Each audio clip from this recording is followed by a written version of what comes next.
Sa Bacolod City, anong katuig nga bata na sapwan sa ginakutkutan sa backhoe kay ginapatihan nga ginhimuslan. Biktima ginhingagaw pa nga dalon sa ospital apang ginbawian ini sang kabuhi. Yaring balita nga atong gintutukan, exclusive.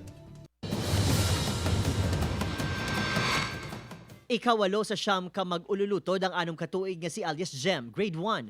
Masinadyahon kag mabuot ini nga bata suno sa Iloy, gani amo na lang na ang pagkabalakas sang iya pamilya sang nadula ini alas 7 kagabi. Alas 11 kagabi sang nasapwan ini sa tunga sang ginakutkutan sang backhoe sa Purok Araw, Barangay Estefania. Nagapanglapsi, naluslos ang pangidalong mapanapton kag nagaluya na. Electrical, saan tayo mapatay siya? Dungan nila sa bata ko, may kaluoy. May kaluoy sa bata ko. Giningagaw ini nga dalon sa ospital apang gindeklara nga dead on arrival. Nakita namon nga ang iya short ari na diho. Tapos nakita namon ang kinatawag nga dugo.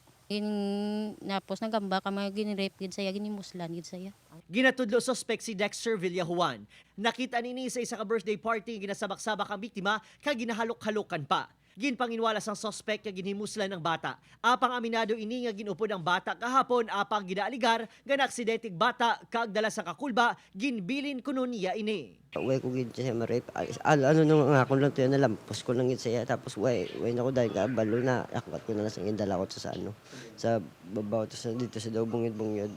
Dala sa kaugot, wala na pong gansang Iloy nga mapatupan ng suspect nga ilaman kaingon. Di naman, ano ang kabuhay sa bata ko? Sa sobrang kaakig, nalipungan pa ini.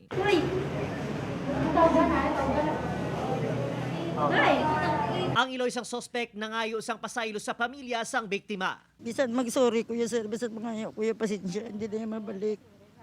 Ginahulat pa sa kapulisan na resulta sang mediko legal agud matumod kung gihimuslan ang bata. Kung mapamatudaan kasong rape with homicide ang atubangon ni Villajuan. Magid mapailan gid kaso insigida para hindi na siya makagawa. No, ipahingagaw naton nga ma-inquest. Ubod kini Casillo, Adrian Prietos, 1 Western Visayas.